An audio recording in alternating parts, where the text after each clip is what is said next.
¿Qué tal amigos, amigas de Otra Mirada? Bienvenidos a una nueva edición de Mesa Política. En esta oportunidad vamos a cambiar el tema político para hablar de una situación económica. Y es que a nivel internacional se está hablando de una guerra comercial, una guerra económica entre dos potencias, entre Estados Unidos y China. Esta guerra económica de alguna forma estaría también generando impactos a nivel mundial. ¿Qué impactos tiene esto dentro de todo nuestro planeta, dentro de todo el sistema económico mundial? Para hablar sobre ello estamos ya con Humberto Campodónico y con Gonzalo García Núñez, ambos especialistas en temas económicos, a quienes les damos la más cordial bienvenida. Humberto, Gonzalo, ¿qué tal? ¿Cómo estamos? ¿Qué tal? Buenos días, ¿cómo están? ¿Qué tal? Estamos frente a una situación de este tipo, estamos ante una guerra comercial entre Estados Unidos y China, Humberto. Bueno, claro que sí, estamos en una guerra comercial y lo que importaría para comenzar a dialogar entre nosotros y con el público es un poco ver el origen de esta situación. Entonces yo quiero dar un par de elementos para introducir la discusión. Uno de ellos es que cada cierto tiempo en la historia de la humanidad se van cambiando las hegemonías económicas. Desde Roma, Inglaterra, antes España, después Estados Unidos. Y ahora pareciera que en este momento el declive relativo de Estados Unidos, porque todavía es la primera potencia mundial, está siendo cuestionada por una potencia en ascenso, que es la China. Y yo creo que este conflicto se inscribe ahí. Creo que sobre ese tema podemos hablar poco más adelante. El otro tema que yo quisiera subrayar es el hecho que el orden económico que se instaura después de la Segunda Guerra Mundial en la conferencia de Bretton Woods habla de un Fondo Monetario Internacional, un organismo mundial, de un Banco Mundial que da préstamos para el desarrollo y de la Organización Mundial de Comercio, de las cuales muchos países son miembros y la China es miembro desde el 2001. Entonces, esta Organización Mundial de Comercio lo que se propone es que todos los países utilicen sus ventajas comparativas y comercien entre ellos y que de ahí todos se van a beneficiar con el libre comercio. Tanto los países que producen materias primas, minerales, o que cultivan soya o trigo, o bananos, o cobre, o níquel, o hierro, se especializan en eso y van a ganar. Y los que tienen capital, los que tienen tecnología, etcétera, también van a ganar. Es una especie de win-win, todo el mundo gana con el libre comercio. Entonces lo que sucede es que esto es lo que está en cuestión ahora. Con la globalización, los capitales se han ido a diferentes países. Ahora hay un solo mercado mundial, las grandes empresas venden en todas partes y además han deslocalizado su producción. Ya no producen solamente en Estados Unidos o en Europa, sino que están en diferentes países aprovechando costos más bajos.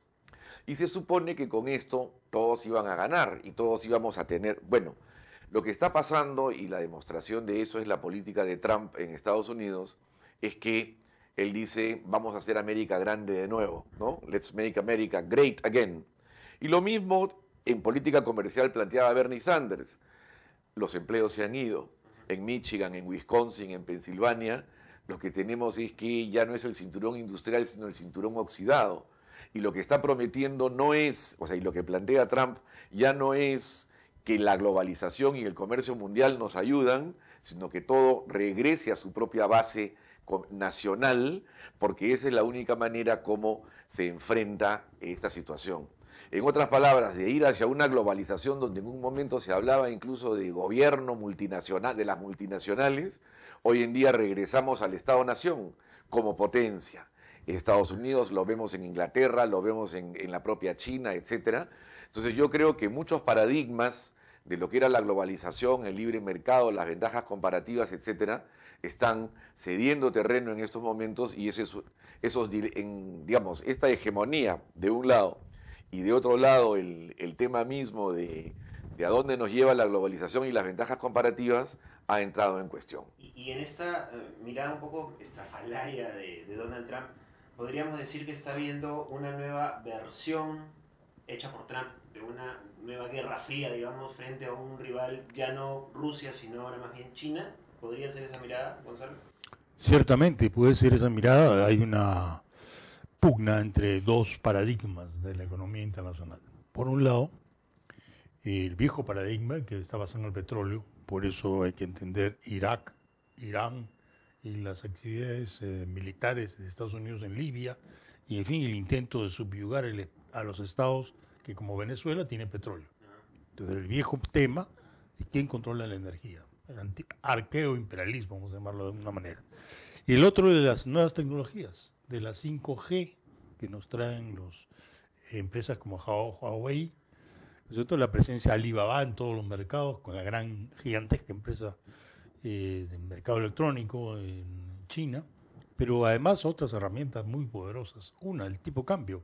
Si el yuan decide soltarse, ahí va a haber pues un hecatombe en el sistema financiero internacional. Y si por otro lado los bonos que detiene el Tesoro chino los sueltan a los mercados, no se me ocurre qué pudiera quedar de los Estados Unidos después de esa decisión. Ambas, evidentemente, de una enorme envergadura que pueden afectar a todos los países.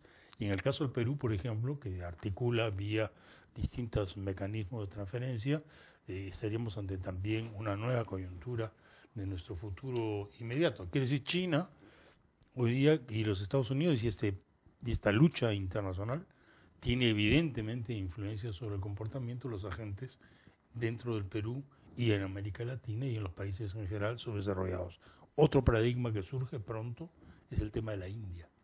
Entonces, India, China, el Asia del Este, nuevas tecnologías, tener acceso a 5G, Huawei y grandes empresas mundiales, es la emergencia pues de un orden económico que claro, tiene hace 3.000 años seguramente los chinos la llevaban, pero tiene una expresión para el futuro los próximos 200 años. Ahora, Gonzalo está hablando de un tema importante que tiene que ver con el asunto de la tecnología. Comentábamos antes de iniciar la entrevista que Estados Unidos ya oficializó el cierre de las actividades de Huawei, por ejemplo, en su país. Aparece una nueva industria como es Xiaomi, que también viene de China, y en China también se está evaluando la posibilidad de que Apple tampoco pueda realizar actividades en ese país. Digamos, ¿esta situación no termina finalmente perjudicando a los usuarios dentro de todo este tema, de esta guerra comercial y ahora tecnológica? Sí, evidentemente que es un factor fuerte de tensión e incluso va a incidir en la inversión, que va a disminuir, y en el propio crecimiento económico. Yo quería subrayar algo que está diciendo Gonzalo, ¿no? Sobre, o sea, estamos de alguna manera frente a una revolución tecnológica, ¿no? Con los microchips, el internet, etcétera, y una nueva forma incluso de comercialización, como es Amazon, Alibaba y todo lo demás. Entonces, el 5G lo que significa es una banda ancha que es 1000 veces más grande que la 4G, ¿no? Y que va a permitir cosas como los autos, o sea, van a conectar a los autos sin chofer, o va a permitir operaciones quirúrgicas a distancia, ¿no? Y todo lo que viene de la mano con eso. Y el tema aquí es que quien tiene más desarrollada esa tecnología es Huawei, ¿no? En otros momentos siempre se ha dicho, bueno, China tiene que alcanzar la frontera tecnológica, como en un momento lo hizo Japón, en otro momento Corea del Sur, Taiwán. Bueno, ahora ellos ya están en la frontera tecnológica, los tienen que alcanzar a ellos, ¿no? Y en ese sentido Estados Unidos está moviendo sus hilos para que un montón de países no puedan acceder a la tecnología 5G que tienen los chinos, ¿no? Entonces, estamos en una situación en la cual hay una duda, que para algunos ya no lo es si en estos momentos todas las iniciativas que tiene Trump y los Estados Unidos, que ha unificado a la clase política detrás de parar a China, si la podrán parar o ya China fue tan lejos que ya es muy difícil pararla, que ya hemos llegado ahí a un punto de no retorno, en el sentido que va a haber una disputa, ¿no? Entonces, yo creo que ese es uno de los temas fundamentales. La guerra comercial, en muchos aspectos, es una guerra sobre los productos más antiguos, los que pasan por aduanas, etcétera, que tiene su importancia, y donde Trump resalta cosas y dice que él es el tariff man, el hombre de los aranceles, y dice que los chinos lo pagan, cuando en realidad los chinos no pagan los aranceles, lo pagan los consumidores norteamericanos. Yo creo que él está metido en una parte Incluso antigua. Los empresarios estadounidenses, ¿no? Se están quejando. Se están quejando. Exactamente. Y bueno, y también una última cosa para esta ronda, es que también todos están perdiendo, ¿no? O sea, las empresas norteamericanas también se ha caído el mercado, pierden dinero, en China también hay problemas. Entonces, a la vez, esta globalización, que está un poco fallida por lo que hemos dicho, sin embargo, ha causado una interdependencia muy grande. Como decía Gonzalo, y si los chinos venden sus bonos, porque ellos tienen una gran cantidad de bonos del Tesoro norteamericano, si los venden, dañan al dólar, pero también se dañan ellos en el sentido en el cual sus propias tenencias en bonos se devalúan. Entonces, es una situación en la cual, en medio de la lucha, hay interdependencia y hay diferentes intereses que van jalando a los países, ¿no? En verdad es inédito, no habíamos visto esto desde la Guerra Fría quizás, pero donde era una guerra más declarada entre sistemas distintos. Aquí es en un momento de nueva tecnología y de lucha por la hegemonía. Y este encontrón entre Estados Unidos y China, ¿de qué manera afecta a la región, a nosotros, a Sudamérica, a la región americana? Vamos a los países mineros como el Perú, básicamente Chile, Perú, de repente un poco Ecuador, los que tienen recursos naturales. Entonces, en la articulación de los distintos modos de producción en China, han definido que nuestros países forman parte de la ruta de la seda de la escala de los productores de recursos naturales. Entonces, no es sorpresa a nadie que la inversión china, por ejemplo, en el Perú, se ha ido directamente a las minas. ¿Y a qué minas? A las del cobre, para fabricar qué tipo de productos, aquellos vinculados a la electricidad. Se han ido al litio, ¿para qué? Para las baterías de los patinetes electrónicos y en fin de todo lo que se viene en materia de transición energética. Que si nos han definido un rol de una manera dulce. Nuestro ministro de Relaciones Exteriores ha firmado, claro que el último, la Ruta de la Seda, que es el proyecto geopolítico chino que cubre el mundo entero.